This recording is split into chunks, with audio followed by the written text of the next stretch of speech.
नमस्कार दोस्तों, कैसे हैं। आशा करता हूँ आप सभी अच्छे होंगे और आपकी जो यूपीएससी एग्जामिनेशन की प्रिपरेशन है वो अच्छी चल रही होगी, बेहतर चल रही होगी, फेयर चल रही होगी। कल संडे का दिन था। कल संडे का दिन कैसा बीता, एक बार सबसे पहले कमेंट सेक्शन में आप बताएं और लाइक का बटन जरूर दबाएं। शुरुआत बताएं कि संडे का दिन आपका कैसा बीता। कल शुभम मिश्रा वाले चैनल पर ओनली यूपीएससी का जो दूसरा चैनल है वहां पर लाइव आने का मौका मिला था। आप सभी स्टूडेंट से वहां लाइव रूबरू होने का मौका मिला और जो बच्चे अपने प्रश्नों को पूछना चाह रहे थे, क्वेश्चन उनके मन में जो डाउट्स थे वहां पर क्वेरीज उनकी सॉल्व की गई। ठीक है, चलिए देखिए, आप सभी जानते हैं जो बच्चे नए हैं कि ओनली यूपीएससी के इस प्लेटफॉर्म पर, इस यूट्यूब चैनल पर आपको पूरी यूपीएससी की तैयारी फ्री में कराई जा रही है। पूरा सिलेबस आपको फ्री में पढ़ाया जा रहा है और जो सिर्फ सिलेबस ही नहीं पढ़ाया जा रहा है फ्री ऑफ कॉस्ट, बल्कि बुक्स जो है, जो रिसोर्सेस हैं वो भी आपको फ्री में प्रोवाइड करी जा रही है। ठीक है, फ्री में आपको मिल रही है चीजें, तो प्लीज सबसे पहले ये कमेंट में जरूर लिखा करें सभी बच्चे। लाइक का बटन शुरुआत में दबाया करें। फ्री में जो चीजें मिल रही हैं आप प्लीज बताया करें और क्लास आपको समझ में आ रही है, कोई दिक्कत तो नहीं है, ये भी सारी चीजें आप लिखा करें। फ्री में बुक्स आपको मिल रही है ना, फ्री में स्टडी मटेरियल आपको मिल रहा है, फ्री में यूपीएससी की आपको तैयारी कराई जा रही है। ठीक है, जो बच्चे नए हैं जिनको कोई प्रॉब्लम परेशानी दिक्कत कहीं है तो भैया 9711411048 इस पर आप हमें व्हाट्सअप कर सकते हैं। ठीक है, और कल जिस चैनल पर लाइव आने का मौका मिला था, आपसे कनेक्ट होने का मौका मिला था, साइड में आपको दिख रहा है, इस चैनल पर लाइव सेशन किया जाता है। कोई भी आपके डाउट हो देख सकते हैं आप। इस चैनल को जाके सब्सक्राइब कर लें आप, शुभम मिश्रा वाले चैनल को। इस चैनल की जो लिंक है वो इसी वीडियो के डिस्क्रिप्शन बॉक्स में दी गई है। जो लाइव कल किया गया था उसकी लिंक जो है वो इसी वीडियो के डिस्क्रिप्शन बॉक्स में दी गई है। जो बच्चे अभी तक उस लाइव को नहीं देखे आप जाकर देख सकते हैं। चलिए अब ज्यादा समय ना लेकर शुरू करते हैं। लास्ट क्लासेस में हमने क्या पढ़ा था एक बार आप बताओ कमेंट सेक्शन में। लास्ट क्लासेस में हमने क्या देखा था? आर्टिकल 20 को देखा था, आर्टिकल 20 जो था अनुच्छेद 20 उसको पढ़ा था ना। सब क्लियर हो गया है? अनुच्छेद 20 क्या है एक बार कमेंट सेक्शन बताओ, अनुच्छेद 20 क्या है। अब आज की क्लास में हम शुरू करते हैं अनुच्छेद 21 को, आर्टिकल 21 को। आप सभी जान रहे हैं कि हम लोग क्या पढ़ रहे हैं। हम लोग क्या पढ़ रहे हैं भैया, क्या पढ़ रहे हैं? ये आर्टिकल 19 to 22 ये क्या है? अनुच्छेद 19 से 22 तक इसे क्या बोलते हैं एक बार कमेंट सेक्शन में बताएं। एक बार राइट टू फ्रीडम वाला मामला पढ़ रहे हैं ना, राइट टू फ्रीडम है ना, ये आर्टिकल 19 से लेकर 22 तक राइट टू फ्रीडम है ना।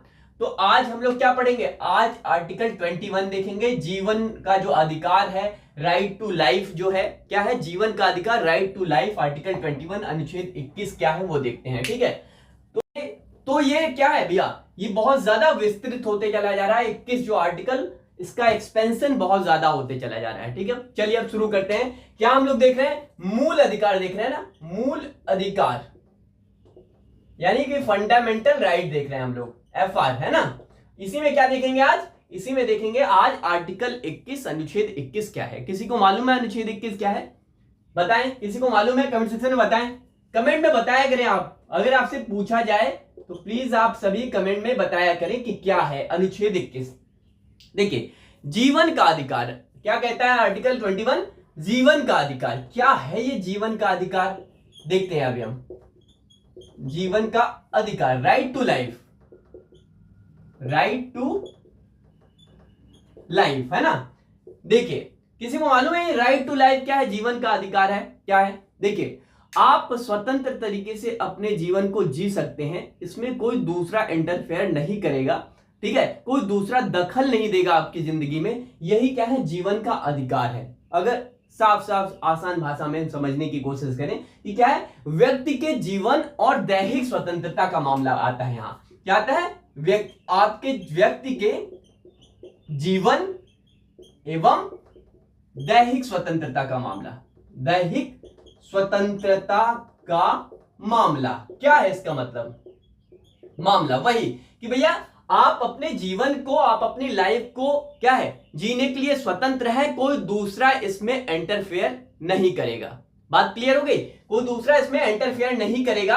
तो क्या है भैया, ये जीवन का जो मामला है, स्वतंत्रता का मामला है, वो आपको मिला हुआ है। अगर कोई दूसरा इंटरफेयर कर रहा है, आप चाहते हैं आप अपनी जिंदगी इस तरह से जीना चाहते हैं और कोई कह रहा है भैया नहीं ऐसा नहीं ऐसा करो, तो भैया आपके जीवन में वो दखल दे रहा है, आपकी लाइफ में वो इंटरफेयर कर रहा है और आपको ये पूरा अधिकार मिला हुआ है कि भैया क्या है कि आपके लाइफ में वो इंटरफेयर ना करे। आप जैसी भी चाहें अपनी जिंदगी जो है वो काट सकते हैं, बिता सकते हैं। ठीक है, तो क्या है, आपको ये अधिकार मिला हुआ है अपनी लाइफ को क्या करने का, जीने का। ठीक है, तो ये क्या है, क्लियर हो गई चीजें।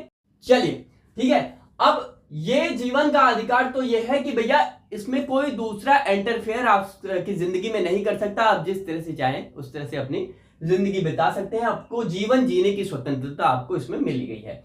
लेकिन अब यहां तो एक तरफ आपको जीवन जीने की स्वतंत्रता मिली हुई है, आपकी लाइफ में कोई दखल नहीं दे सकता, ठीक है, इंटरफेयर नहीं कर सकता। लेकिन अब कुछ ऐसे मामले हैं जिसमें आपके जीवन, व्यक्ति के जीवन और दैहिक स्वतंत्रता को क्या छीना जा सकता है, मतलब इंटरफेयर किया जा सकता है। ठीक है, कोई सरकार, कोई तंत्र आपके जीवन को क्या कर सकती है, समाप्त भी कर सकती है, आपके जीवन को क्या कर सकती है, उसको कैद भी कर सकती है। ये कैसे कैसे होता है, क्या मामला है, किस तरह से, किस कंडीशंस में ये क्या है जो छीनने का तरीका, मतलब आपके जीवन को छीना जा सकता है, वो कैसे कैसे किस जगहों पर ये छीना जा सकता है, वो मैं अब आपको बताने जा रहा हूं। ठीक है, चलिए, ये तो सबसे पहले क्या कहा गया कि जीवन का अधिकार आपको मिला हुआ है ना, कि ये कोई छीन नहीं सकता। लेकिन यहां पर क्या है, कुछ ऐसे मामले भी हैं, कुछ ऐसी कंडीशंस भी हैं जिनमें आपके जीवन की स्वतंत्रता जो है, जीवन एवं दैहिक स्वतंत्रता को क्या है, छीना जा सकता है। क्या भैया,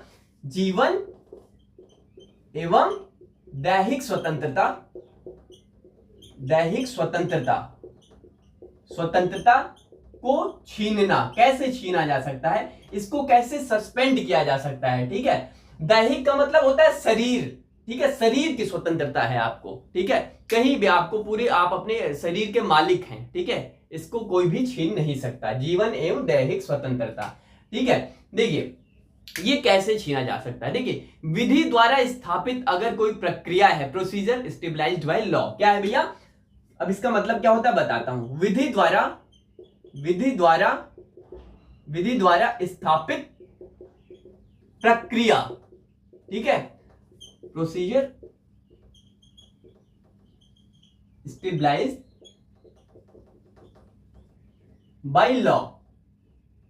ठीक है, तो ये विधि द्वारा स्थापित प्रक्रिया मतलब कानून के तहत क्या है, आपका जो ये अधिकार मिला है जीवन एवं दैहिक स्वतंत्रता का, वो आपसे छीना जा सकता है। क्या मामला है, कानून विधि द्वारा स्थापित का मतलब क्या है, मतलब क्या, आप बात को समझिएगा, जो आपकी संसद है, जो आपकी पार्लियामेंट है, क्या है, वो कानून बनाकर, क्या है भैया, इसे ए कह सकते हैं, ए पहला क्या है, विधि क्या है, संसद क्या है, संसद जो है आपकी, यानी पार्लियामेंट जो है आपकी, पार्लियामेंट क्या है, कानून बनाकर क्या है, छीन सकती है, क्या, आपकी दैहिक स्वतंत्रता को छीन सकती है कानून बनाकर। मतलब क्या कि भैया कोई ऐसा मामला है, जैसे आपने कोई ऐसा अपराध किया है जहां पर क्या है, जहां पर ऐसा किया जा सकता है कि आपको क्या है भैया, वो आपको लटका दिया जाए, फांसी की सजा दे दिया है, तो ये क्या है, ये कानून है ना, संसद कानून बनाती है ना इस तरह से।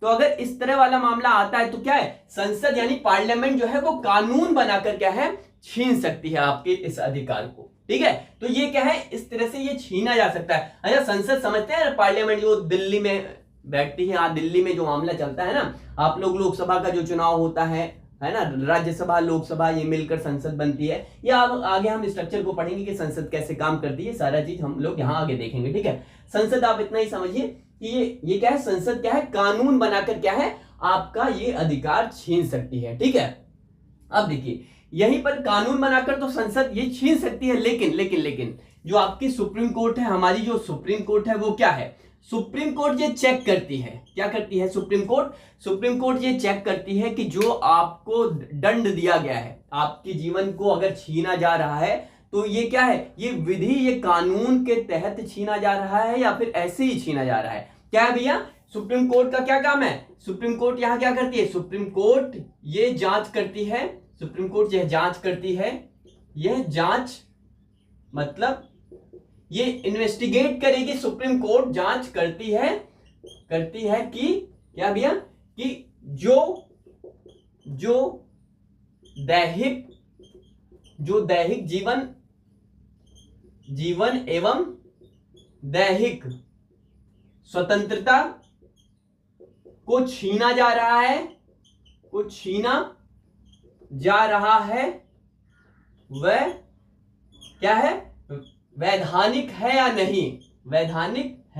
या नहीं, बात को समझिएगा। मतलब क्या है, वो कानूनी तरीके से आपके जीवन को छीना जा रहा है, या फिर कोई ऐसे ही आपके जीवन को क्या कर रहा है, जीवन को आप खत्म करना चाह रहा है। मतलब क्या, सरकार जो है, जैसे पुलिस हो गई, पुलिस आपको पकड़ के ले गई, ठीक है, पुलिस आपको पकड़ के ले गई, और ये मानिए कि पुलिस पकड़ के ले गई तो ऐसे ही पकड़ लिया पुलिस ने, उनके पास पावर होती है पकड़ने की। तो अगर पुलिस ने ऐसे ही पकड़ लिया, आपको ले जाके बंद कर दी, आप अगर पुलिस पकड़ती है, ले जाकर आपको जेल में बंद करती है, तो ये क्या है, आपके जीवन के अधिकार को छीन रही है ना, जीने के अधिकार को छीन रही है पुलिस ना उस टाइम। तो क्या भैया, अगर पुलिस छीन रही है वो ले जाकर, तो सुप्रीम कोर्ट क्या है, सुप्रीम कोर्ट चेक करता है कि अगर आपके जीवन के अधिकार का जो अगर वो छीन रही है तो वो वैधानिक कानूनी तरीके से छीन रही है, यानी कि आपने गलत काम किया है तभी वो छीन रही है, या गलत बिना गलत काम किए छीन रही है, ये जांच करती है क्या, सुप्रीम कोर्ट। तो क्या है भैया, ये क्या है, ये विधि द्वारा स्थापित प्रक्रिया के द्वारा, प्रोसीजर स्टेबलाइज्ड बाय लॉ, इसके थ्रू क्या है भैया, आपके जीवन एवं दैहिक स्वतंत्रता को क्या है,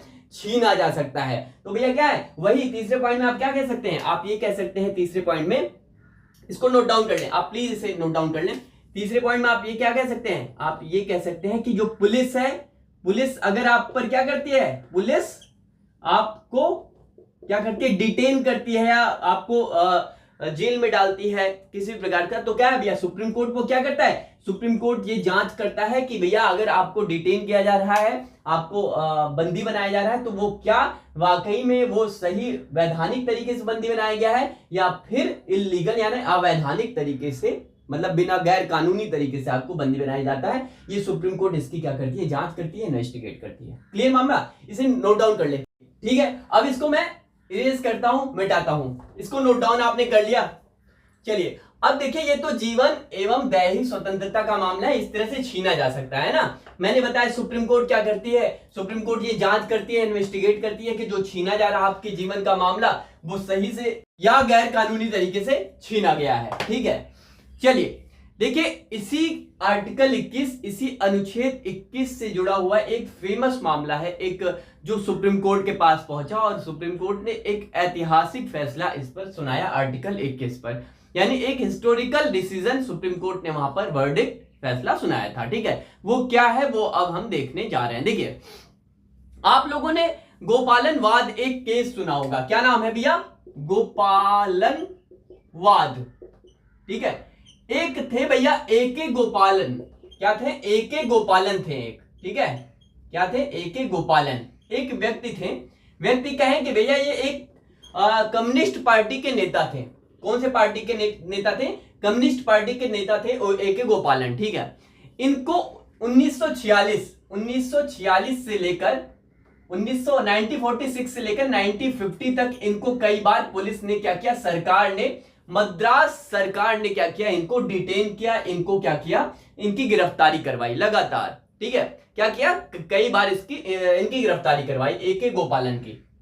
तो एके गोपालन ने क्या किया, सब केसेस में, सारे केसेस में, कई केसेस इन पर लगाए गए एके गोपालन पर, तो सारे केसेस में तो ये बरी हो गए, बरी होते चले गए, लेकिन एक केस था निवारक निरोध अधिनियम। क्या था, निवारक निरोध अधिनियम, क्या था भैया, निवारक, किसी को मालूम है ये क्या होता है, निवारक निरोध अधिनियम, निवारक निरोध अधिनियम, किसी को मालूम है, निवारक निरोध अधिनियम क्या होता है, प्रिवेंशन डिटेंशन एक्ट ये है, क्या भैया, प्रिवेंशन डिटेंशन एक्ट 1950 का, 1950 का। तो ये क्या है प्रिवेंशन डिटेंशन एक्ट भैया, यहां पर इस अधिनियम के द्वारा, इस कानून के द्वारा क्या है भैया, सरकार को अगर लगता है, पुलिस को अगर लगता है कि भैया आप क्या है, आप राष्ट्रीय सुरक्षा को आप खतरा पहुंचा रहे हो, मतलब नेशनल सिक्योरिटी पर आप क्वेश्चन मार्क कर रहे हो, मतलब भारत की अगर राष्ट्रीय सुरक्षा खतरे में आ रही है, अगर पुलिस को ऐसा लग रहा है, सरकार को ऐसा लग रहा है, तो उस व्यक्ति को क्या है, उसको डिटेन कर सकती है, उसको हिरासत में ले सकती है। तो ये केस इन पर लगाया गया, किस पर, गोपालन पर। ये क्या है, एके गोपालन थे जो कम्युनिस्ट पार्टी के नेता थे, इन पर ये केस लगाया गया, ठीक है। अब ये जब केस लगाया गया तो इनको डिटेन करके पुलिस, मतलब वहां जेल में डाला गया, ठीक है।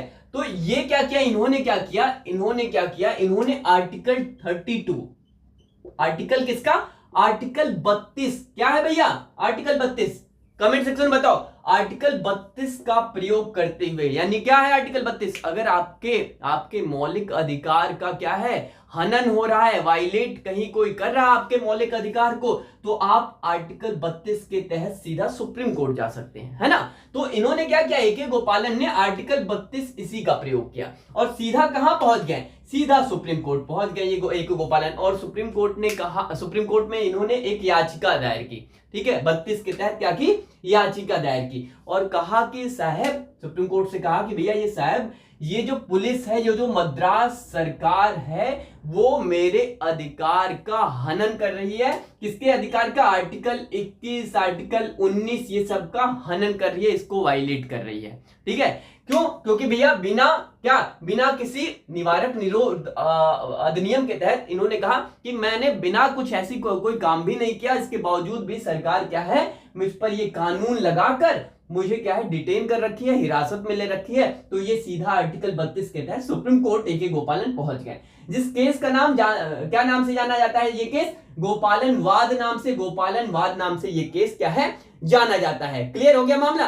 तो भैया ये क्या है, ये गोपालन वाद के नाम से ये केस जाना जाता है, बनाम गोपालन वाद बनाम मद्रास सरकार के नाम से जाना जाता है और शॉर्ट में गोपालन वाद भी इसको आप लिख सकते हैं। क्या, गोपालन बनाम मद्रास सरकार के नाम से ये केस जाना जाता है, फेमस है, और गोपालन वाद के नाम से भी ये केस फेमस है, ठीक है। तो क्लियर हो गई बात है। ये किन्होंने क्या किया, आर्टिकल 32 के सुप्रीम कोर्ट पहुंच गया। उन्होंने कहा कि भैया मेरे जीवन जीने की स्वतंत्रता को यहां पर क्या कर रहे हैं, ये लोग रोक रहे हैं, मुझे गिरफ्तार करके हिरासत में रखकर, और ये कानून जो है वो संवैधानिक नहीं है। क्या कहा इन्होंने कहा, ए के गोपालन ने कहा, कम्युनिस्ट पार्टी के नेता ने कोर्ट में, कि ये जो कानून है निवारक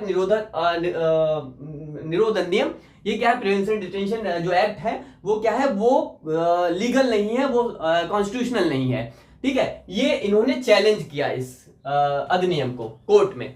अब कोर्ट ने क्या इस पर फैसला सुनाया। ये बहुत बड़ा फैसला था, बहुत फेमस फैसला था, बहुत ऐतिहासिक फैसला था, बहुत हिस्टोरिकल डिसीजन सुप्रीम कोर्ट ने आर्टिकल 21 पर दिया। और ये जो आर्टिकल 21 यानी अनुच्छेद 21 है, उसकी विस्तृत व्याख्या भी सुप्रीम कोर्ट ने की, ठीक है। तो ये इसे नोट डाउन कर ले। क्या है भैया, सबसे पहले अब सुप्रीम कोर्ट ने इस पर क्या कहा, क्या व्याख्या दी, मैं आपको बताने जा रहा हूं। इससे पहले आप इसे नोट डाउन कर लें कि क्या है भैया, कम्युनिस्ट पार्टी के नेता थे ए के गोपालन, जो क्या है, जिन पर निवारक निरोध अधिनियम 1950 यानी प्रिवेंशन डिटेंशन जो एक्ट है 1950 का, वो इन पर लगाया गया। और ये क्या है, इस जो अधिनियम है, ये जो कानून है, इसको चैलेंज किया इन्होंने सुप्रीम कोर्ट में, और आर्टिकल 32 के तहत ये कहां पहुंच गए, सीधा सुप्रीम कोर्ट के पहुंच गए और कहा कि भैया, सुप्रीम कोर्ट से कहा कि साहब मेरे अधिकार यानी जीवन जीने के अधिकार, बोलने के अधिकार को क्या है, सरकार छीन रही है। किस कानून के द्वारा, निवारक निरोध अधिनियम के द्वारा ये छीन रही है सरकार मुझे, मेरे 21 और 19 को, और कहा कि ये क्या है, गैर कानूनी है, प्लीज मेरी सुनवाई की जाए। क्या कहा, ये गैर कानूनी है, मेरी सुनवाई की जाए। और इस तरह से इसे नोट डाउन कर लें, इसे ऐसे आप ये मत नोट डाउन करें सीधा निवारक निरोध यहां इस तरह से जैसे बोर्ड पर लिखा है, आप अपने शब्दों में इसे नोट डाउन कर ले जो मैं बोला आपसे कि क्या क्या घटनाक्रम हुआ। ये पार्टी के नेता थे, इन पर ये केसेस लगाया गया, 1946 से 50 के बीच डिटेन किया गया कई बार, और 1950 में ये कहां पहुंच गए, ये सुप्रीम कोर्ट पहुंच गए। क्लियर, इसको नोट डाउन कर लें, मैं इरेज कर रहा हूं। तो नोट डाउन कर लिया आपने, चलिए मैं इसको इरेज करता हूं। अब देखते हैं कि जब ये सुप्रीम कोर्ट पहुंचे ए के गोपालन, तो सुप्रीम कोर्ट ने इस पर क्या फैसला सुनाया, क्या कहा कि ये निवारक नजरबंदी कानून को चैलेंज किया। इन्होंने कहा कि भैया आर्टिकल 21 क्या है, ये खतरे में डाल रहा है मेरे जीवन के अधिकार को ये कानून, और गलत तरीके से क्या है इसका प्रयोग किया जा रहा है, और इसको क्या है, इसको हटाओ आप, ठीक है। तो आर्टिकल 21 हम लोग देख रहे हैं ना। अब देखिए सुप्रीम कोर्ट ने आर्टिकल इस मामले में क्या कहा, इस ऐतिहासिक गोपालनवाद जो मामला है इसमें सुप्रीम कोर्ट ने क्या कहा, ठीक है। देखिए इसमें लीगल इश्यूज कई थे, मतलब कानूनी तौर पर क्या पेच थे, वो ये था। इस पर प्रश्न था, ये प्रश्न ये था कि क्या ये सही है, क्या ये आर्टिकल, क्या वाकई में ये आर्टिकल 21 और आर्टिकल 19 यानी अनुच्छेद 21 अनुच्छेद 19 को क्या करता है, को खतरे में डालता है। ये कानून कौन सा कानून भैया, यही जो कानून आपका है ये खतरे में डालता है, ठीक है। तो क्या 21 और 19 को क्या वाकई में ये कानून खतरे में डाल रहा है, ये प्रश्न चिन्ह था, ठीक है। तो मेन जो क्वेश्चन था वो यही था कि भैया क्या ये सही में खतरे में डालना है। तो अब सुप्रीम कोर्ट ने क्या किया, देखिए सुप्रीम कोर्ट की 6 जजेस की बेंच थी, ठीक है, 6 जजों की बेंच ने सुप्रीम कोर्ट में इसमें फैसला सुनाया था, ठीक है, इसमें 6 जजों की बेंच ने क्या सुनाया था, 5-1 से फैसला सुनाया, 5-1 से 6 जजों की बेंच ने फैसला सुनाया। 5 जजों ने ये निर्णय दिया क्या कि ये जो आपका कानून है, ठीक है, ये कानून निवारक निरोध कानून जो है वो क्या है, वो कहीं भी किसी भी तरीके से आपके क्या बोलते हैं जीवन जीने की स्वतंत्रता को क्या कर रहा है, छीन नहीं रहा है। साफ साफ कहा, मतलब उन्होंने क्या मद्रास सरकार के पक्ष में फैसला सुनाया ये जो सुप्रीम कोर्ट ने, 5 जजेस ने, और एक जज उससे असहमत थे। वो कह रहे थे कि सही बात है भैया, ये जो कानून है वो क्या है, वो आर्टिकल 21 और 19 को क्या कर रहा है, वायलेट कर रहा है, इसके किसको छीन रहा है, यानी जीवन जीने की स्वतंत्रता को छीन रहा है, एक जज ने कहा। 5 जजों ने एक सहमत होकर कहा कि नहीं भैया ये सही है, ये कानून सही है, ये कहीं भी 21 और 19 को नहीं छीन रहा। अब जब बहुमत 5 लोगों को था, 5 लोगों का एक साथ था, तो क्या है भैया, मामला यही था कि सरकार के पक्ष में गया कि वाकई में सही बात है और ये कानून लीगल है, कहीं किसी भी प्रकार से ये आपकी स्वतंत्रता नहीं छीन रहा है। तो यहां पर क्या है, यहां पर क्या भैया, यहां पर साफ साफ कहा गया, साफ साफ ऐतिहासिक फैसला सुनाते हुए कहा सुप्रीम कोर्ट ने कि भैया की क्या है, ये कहीं से भी ये आपके 21 और 19 को नहीं छीन रहा। तो क्या है, सुप्रीम कोर्ट ने रिजेक्ट कर दिया, क्या कर दिया, सुप्रीम कोर्ट ने इनकी याचिका जो थी, जो याचिका 32 के तहत ये लेकर गए थे, कहां, सुप्रीम कोर्ट लेकर गए थे, जो याचिका 32 के तहत सुप्रीम कोर्ट ने इसको रिजेक्ट कर दिया, निरस्त कर दिया, इस याचिका को क्या कर दिया, निरस्त कर दिया। तो क्या लिख सकते हैं आप कि सुप्रीम कोर्ट ने गोपालन वाद मामले में AK गोपालन की जो याचिका थी वो सीधे सीधे निरस्त कर दिया और कहा कि आर्टिकल क्या है, ये जो निवारक निरोध कानून है, एक्ट है, प्रिवेंशन डिटेंशन एक्ट है, वो किसी भी प्रकार से क्या है भैया, हमारे आर्टिकल 21 और 19 को क्या करता है, सस्पेंड नहीं करता है, वायलेट नहीं करता है, उसको कहीं किसी भी प्रकार से उसका क्या नहीं करता है, उल्लंघन नहीं करता है आर्टिकल 21 और 19 का ये कानून।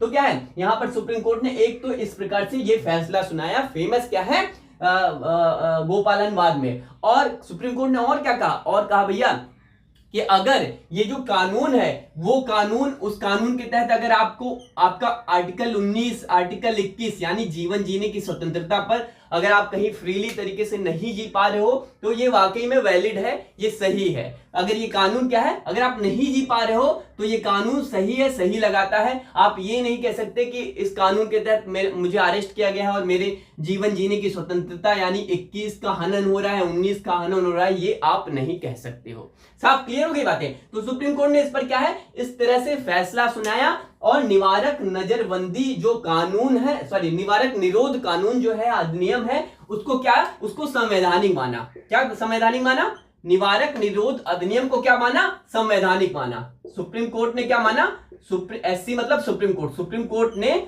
निवारक नजरबंद या निवारक निरोध अधिनियम कह सकते हैं, निरोध अधिनियम को क्या है, 1950 वाले को क्या माना, इसको संवैधानिक माना, इसको कॉन्स्टिट्यूशनल माना। ठीक है, क्लियर हो गई बातें। इसको क्या माना, संवैधानिक माना कि यही वाकई में ये जो कानून है वो सही है। क्लियर, इसको नोट डाउन कर लें, इसको प्लीज नोट डाउन कर लें। ठीक है, इसको आप नोट डाउन कर लें। अब ये तो बातें रही क्या, सुप्रीम कोर्ट ने यहां पर क्या हुआ, सही कहा कि भैया ये कानून किसी भी प्रकार से क्या नहीं करता है, वायलेट नहीं करता, हनन नहीं करता 21 को और 19 को। अनुच्छेद 19 क्या है, बोलने की स्वतंत्रता, व्यक्ति की स्वतंत्रता, हमने पढ़ा ना। 21 क्या है, तो यही क्या है, ये कहा कि 19 और 21 क्या है, जीवन की स्वतंत्रता, इसको कहीं किसी भी प्रकार से इसका हनन नहीं करता। ठीक है, तो ये कहा। लेकिन यहां पर मामला तो सुना दिया सुप्रीम कोर्ट ने।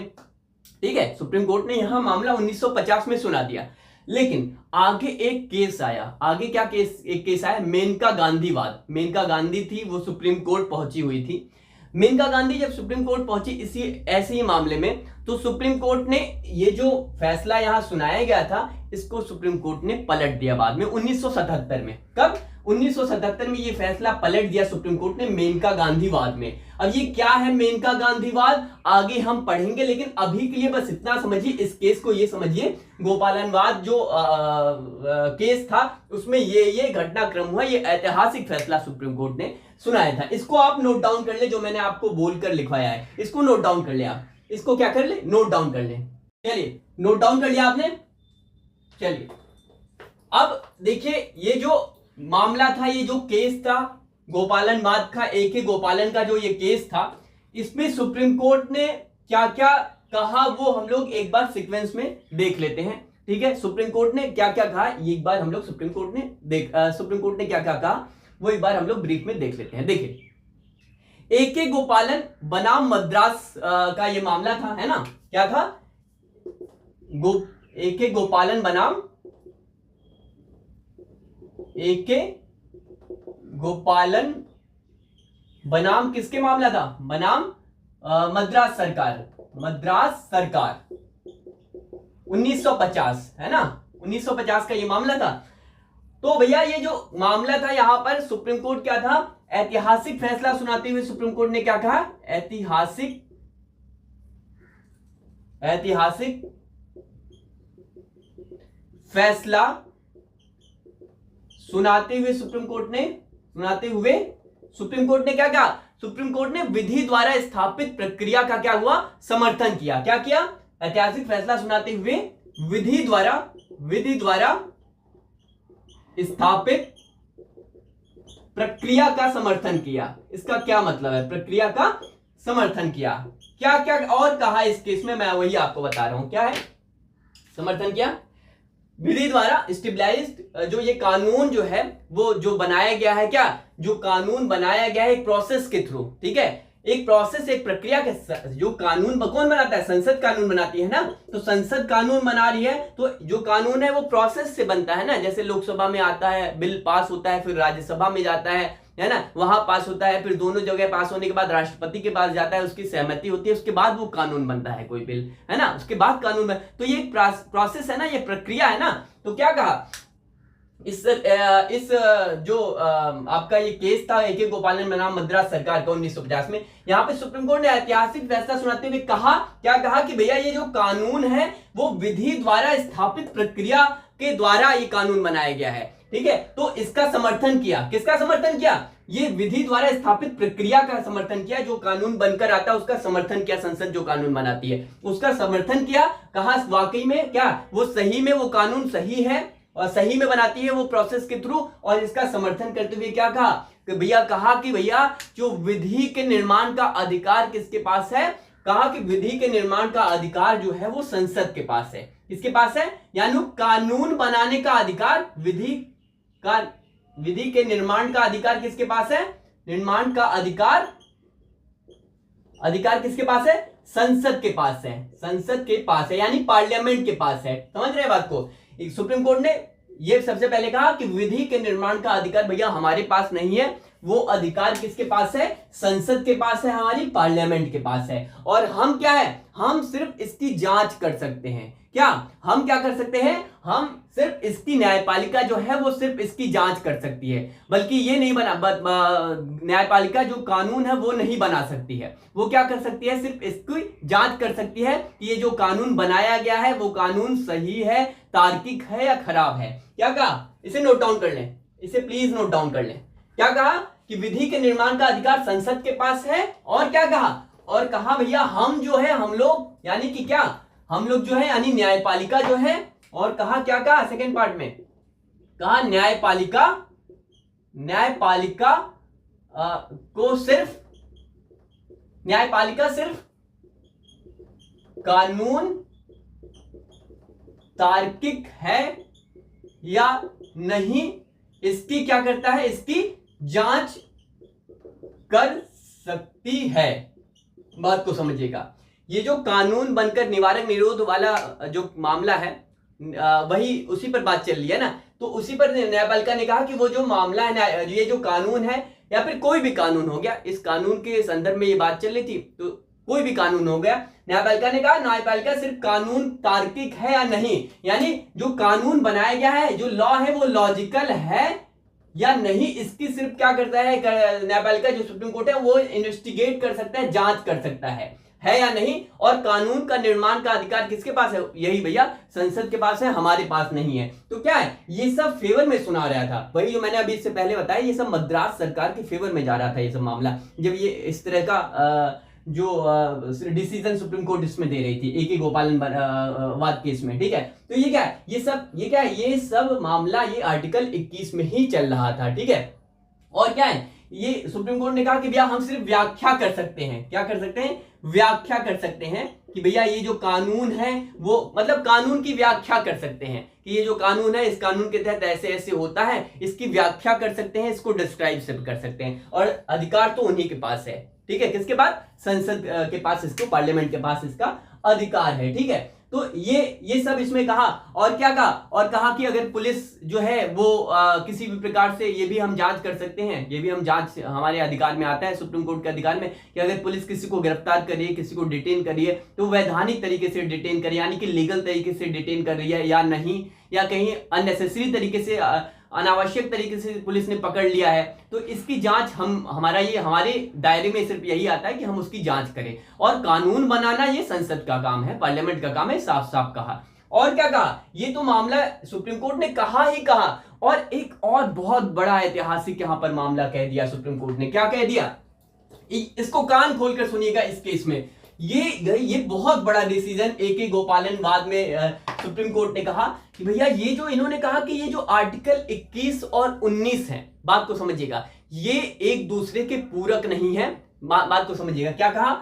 यह आर्टिकल अनुच्छेद 21 और अनुच्छेद 19 यानी जीवन जीने की स्वतंत्रता और बोलने की स्वतंत्रता, क्या कहा सुप्रीम कोर्ट ने? इसमें कहा अनुच्छेद 21 और अनुच्छेद 19 दोनों क्या है? एक दूसरे से अलग हैं। बात को समझिएगा, इन दोनों को जोड़कर आप नहीं देख सकते, इनको एक दूसरे से जोड़ने से मना कर दिया। क्या भैया? कहा भैया इसका अधिकार अलग है और इसका अधिकार अलग है। आपका अगर 19 कहीं आपका उल्लंघन हो रहा है बोलने की, तो आप ये मत कहिए कि मेरे जीवन जीने की स्वतंत्रता का उल्लंघन हो रहा है। तो इसमें बहुत ऐतिहासिक फैसला सुनाया है। और क्या है कि क्या भैया, ये नोट डाउन कर ले कि अनुच्छेद 21, सुप्रीम कोर्ट ने कहा कि अनुच्छेद 21 और अनुच्छेद 19 दोनों एक दूसरे से अलग हैं। यानी कि अगर आपके 19 का उल्लंघन हो रहा है बोलने की स्वतंत्रता का, तो आप ये नहीं आकर कोर्ट में कह सकते हो कि भैया मेरे जीवन जीने की स्वतंत्रता का उल्लंघन हो रहा है, वायलेट हो रहा है। नहीं, दोनों अलग हैं। ये ऐतिहासिक फैसला सुप्रीम कोर्ट ने सुनाया यहाँ पर। ठीक है, तो भैया इसको नोट डाउन कर ले। अच्छा, बाद में चलकर इस फैसले की किरकिरी हुई थी, इस फैसले पर प्रश्न चिन्ह उठा था। किस वाले मामले में? अभी जो मैंने बताया मेनका गांधी वाद में, जब अभी 1977 वाला मामला हम लोग पढ़ेंगे तो अभी हम देखेंगे। और जो मैंने बताया था ना 6 जजेस की बेंच थी, अभी बताया आपको, जिनमें से 5 जजेस ने क्या किया, वही समर्थन में कहा कि सही है कानून, और एक जो जज थे उन्होंने कहा नहीं भैया ये गलत है। तो इनको क्या भैया, इनके ये जो जज थे जिनका फैसला था, उन्हें काफी सम्मान की नजरों से आगे देखा गया। अभी जजमेंट जब आया, ठीक है, अभी हम देखेंगे बाद में इसको। अभी ये जानिए सर कि इस केस में ये कहा सुप्रीम कोर्ट ने, और कहा कि ये दोनों अलग अलग हैं, इन दोनों को एक साथ जोड़कर नहीं देखा जाना चाहिए। तो क्या है, इसे प्लीज नोट डाउन कर लें। क्या कर लें? इसे नोट डाउन कर लें। चलिए ठीक है, ये नोट डाउन कर लिया आपने। अब मैं इसे इरेज कर रहा हूं। अब ये कि ये सब तो मामला चल ही रहा है, अब इसी में एक और क्या है, ऐतिहासिक निर्णय देते हुए सुप्रीम कोर्ट ने क्या कहा कि भैया प्रताड़ना का अभाव ही जीवन का अधिकार है। क्या कहा? प्रताड़ना का अभाव ही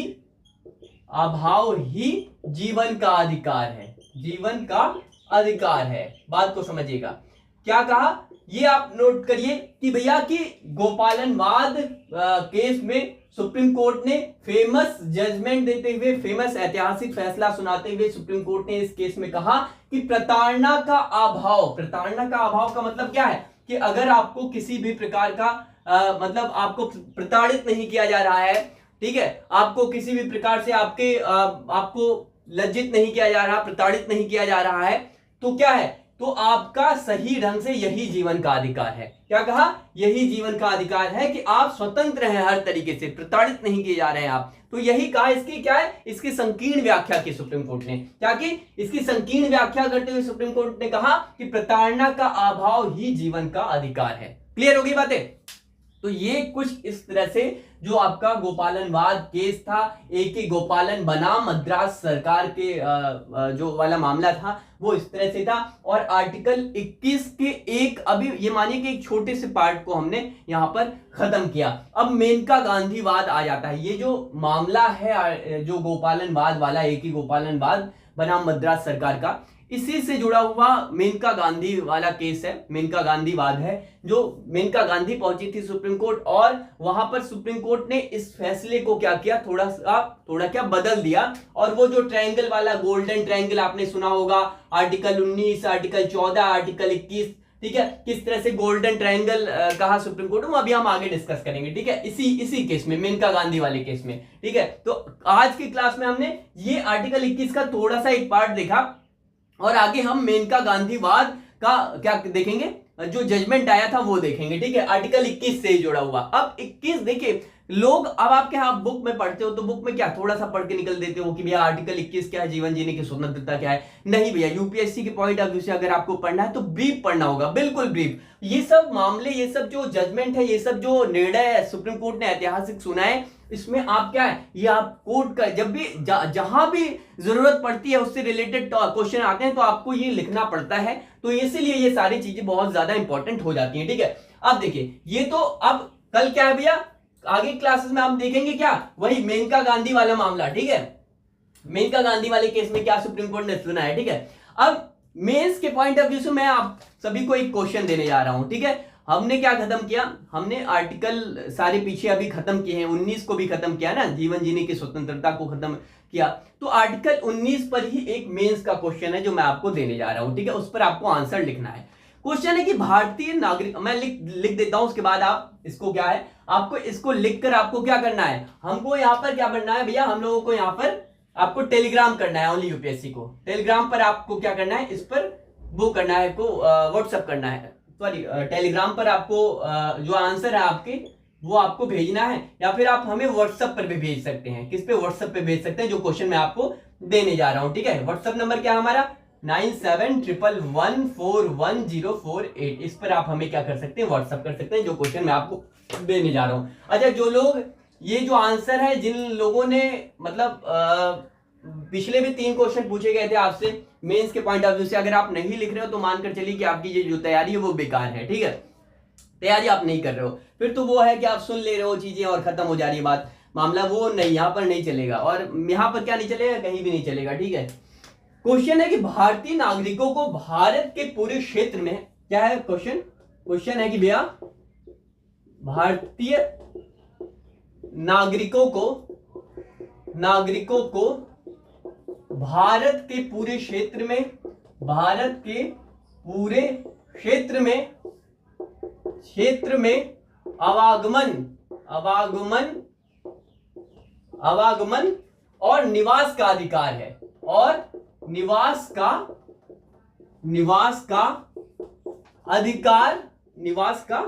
स्वतंत्र अधिकार है, निवास का स्वतंत्र अधिकार स्वतंत्र रूप से उपलब्ध है, अधिकार स्वतंत्र रूप से उपलब्ध है, सॉरी स्वतंत्र रूप से उपलब्ध है, ठीक है। लेकिन ये अधिकार क्या है, अधिकार क्या भैया, निरपेक्ष नहीं है। अभी मैं इंग्लिश वालों के लिए बता दे रहा हूं, नहीं है, टिप्पणी करनी थी इस पर, ठीक है, टिप्पणी कीजिए। ये कितने शब्दों में लिखना है आपको, 150 वर्ड्स में आपको इसके आंसर लिखना है। और ये कितने नंबर का है भैया, 10 नंबर के, 10 मार्क्स का ये आपका क्वेश्चन है, ठीक है। क्या है क्वेश्चन, भारतीय नागरिकों को भारत के पूरे क्षेत्र में आवागमन और निवास का स्वतंत्र रूप से उपलब्ध है, लेकिन यह अधिकार निरपेक्ष नहीं है, टिप्पणी कीजिए। मैंने आर्टिकल 19 आपको पढ़ाया था लास्ट क्लासेस में। यहां पे मैंने आपको क्या बताया था कि आप कहीं भी, किसी भी भारत के किसी भी क्षेत्र में जाकर आप क्या है, बस सकते हैं, निवास कर सकते हैं, वहां घर बनवा सकते हैं, मकान बनवा सकते हैं। मैंने आपको बताया था ना, वहां के निवासी हो सकते हैं आप, है ना, ये मैंने आपको बताया था। तो यही क्वेश्चन है कि भारतीय नागरिकों को भारत के पूरे क्षेत्र में आवागमन और निवास स्वतंत्र रूप से उपलब्ध है, लेकिन ये अधिकार निरपेक्ष नहीं है। अच्छा, निरपेक्ष नहीं है का क्या मतलब? एब्सोल्यूट नहीं है। इसका क्या मतलब है? याद करिए, मैंने आपको क्या बताया था, SC ST वाले क्षेत्र में, यहाँ पर ये ST वाले ट्राइब्स वाला मामला है, यहाँ अनुसूचित जनजातियां रहती हैं, वहां जाकर आप नहीं करवा सकते। तो ये क्या है? इसीलिए कह रहा है कि लेकिन ये अधिकार निरपेक्ष नहीं है, यही सब बताना है इस क्वेश्चन में। अब वो कैसे आप करेंगे, वो आंसर आप लिखें, और आगे फर्दर क्लासेस में मैं इसको पूरा, इसके मॉडल आंसर को आपको बताऊंगा लिखकर कि ऐसे लिखा जाना चाहिए आंसर। लेकिन वो तब जब आप 2-3 दिनों में इसके आंसर बड़ी संख्या में आप हमें भेजेंगे, ठीक है। इसको इस तरह से करेंगे, ठीक है। आप हमें वही 9711 इस पर आप हमें क्या कर सकते हैं, व्हाट्सएप कर सकते हैं 9711411048 पर, ठीक है। चलिए, अब इंग्लिश वालों के लिए इसको मैं इरेज कर देता हूं।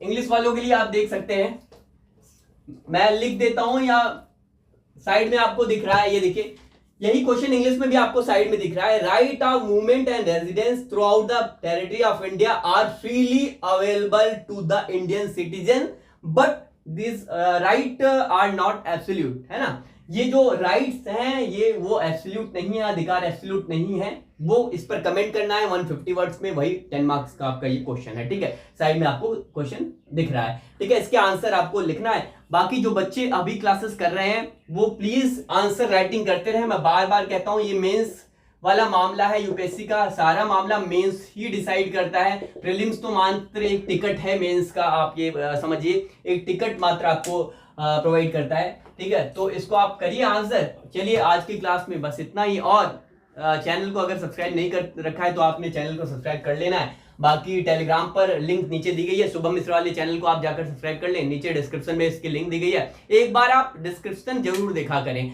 जितनी भी लिंक दी गई है उस सारा आप एक बार थोड़ा सा यूज किया करें, ठीक है। चलिए, बहुत बहुत धन्यवाद।